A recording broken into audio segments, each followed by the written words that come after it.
I'm this young girl basically in my 20s. Woe is me. Everything sucks. Why do I, struggle so much? When are things going to get better?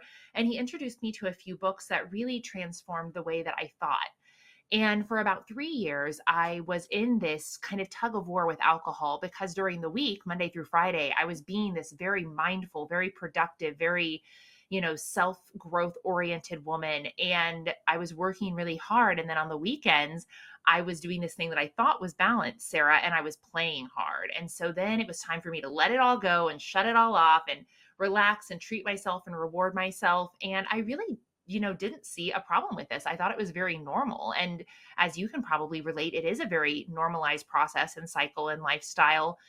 But then, Sarah, something strange happened that I couldn't quite figure out why all of these things I was reading about in books weren't really exactly happening to me. I wasn't really making as much progress as I had anticipated. And I started to get frustrated. And I kind of came to this fork in the road where I realized, either it's A, I am doomed and none of this stuff is going to work for me and I'm cursed, or B, that there is something counterproductive I am doing that is keeping these things from sticking. And I think even when you apply kind of the health and wellness perspective, you start to realize that, oh, it's that B path, that what if I'm doing something that's counterproductive to my healing, to my growth, to my expansion? And unfortunately, the only thing that I could pinpoint was alcohol. There were sure other like mildly unhealthy habits, but that was the one. And I really didn't want that to be the case because as a young woman, I put it as so much of my identity. This was what helped me cut loose and become the life of the party. This was my reward for working hard all week.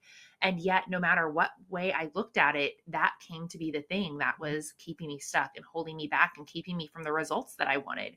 And so even though I didn't have a problem, even though I wasn't experiencing addiction or any of those symptoms, I had to face the fact that maybe alcohol was creating problems in my life because it was keeping me from the life I wanted. And so on January 1st, 2017, I stopped drinking for a month.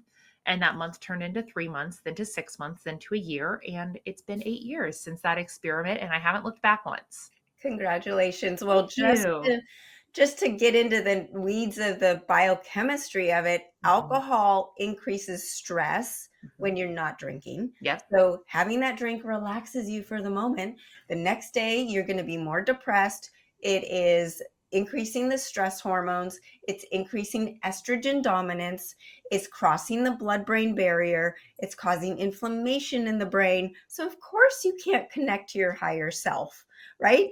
Of course. And it's wreaking havoc on the hormones. We can get into that, especially, as us women get into perimenopause and menopause. A funny story, Amanda, is that my high school group of friends, they like to drink. Uh-huh. And I always am like the one that is the first one out at 9 or, 10, maybe, if I can hold myself to it. Because why do you want to be up late when you're not drinking? Like Yeah. you run out of gas because you're tired because you get up at 5 or 6 in the morning.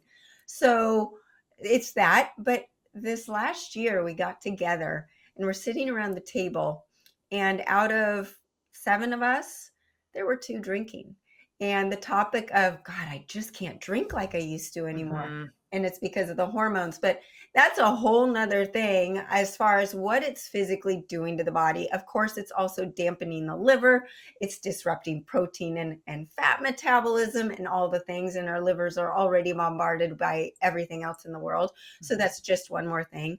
But when it comes to your connection to your brain and your spiritual health and maybe your anxiety or depression, you think it's helping, but it's actually making it worse.